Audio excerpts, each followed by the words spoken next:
Rain poured relentlessly, drenching the streets as Emma stood in the doorway of the diner where she worked as a cashier.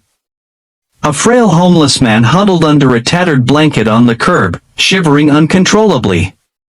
Customers hurried past him, shielding themselves from the downpour, their eyes fixed ahead. Emma's heart ached at the sight. She knew the rules. Her boss, Mr. Grayson, had made them clear: no freebies, no exceptions. But as the man's hollow eyes met hers, she felt a surge of determination.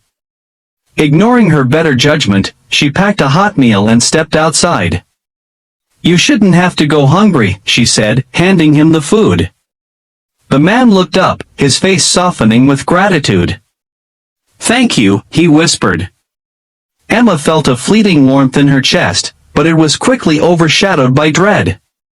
She knew what this act of kindness could cost her. The next morning, Emma was called into Mr. Grayson's office. His expression was cold and unyielding as he slid a paper across the desk. "Emma, you gave away food. That's theft, plain and simple. I can't keep you here." She tried to explain, but he wouldn't listen. Within minutes, Emma was packing her things and walking out of the diner for the last time. She had no backup plan, no safety net, and just enough savings to scrape by for a month. As she sat in her small apartment that evening, staring at her meager bank balance, she wondered if she had made the wrong choice. Weeks passed, and Emma struggled to make ends meet. One afternoon, a loud knock on her door startled her. When she opened it, a sleek black van was parked in her driveway. Two men in formal suits stood before her. "Are you Emma Carter?" one of them asked. She nodded cautiously, unsure of what to expect.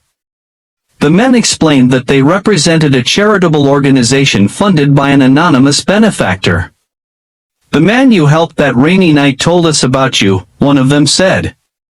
"Your kindness made an impact, and we'd like to support you in continuing to make a difference." They handed her an envelope containing a check and a handwritten note. "Thank you for your compassion. Use this to keep spreading kindness."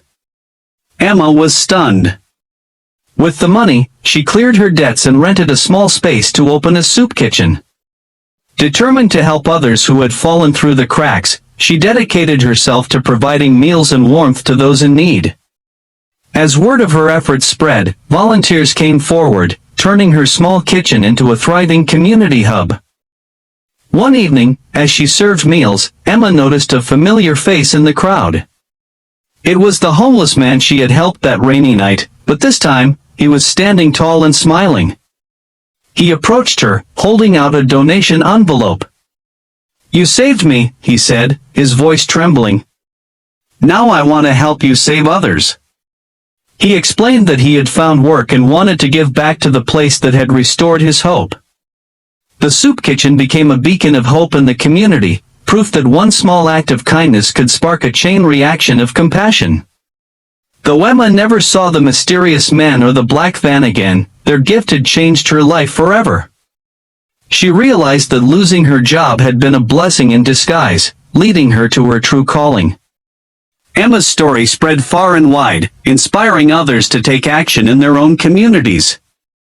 She often reflected on that rainy night, knowing she had made the right choice.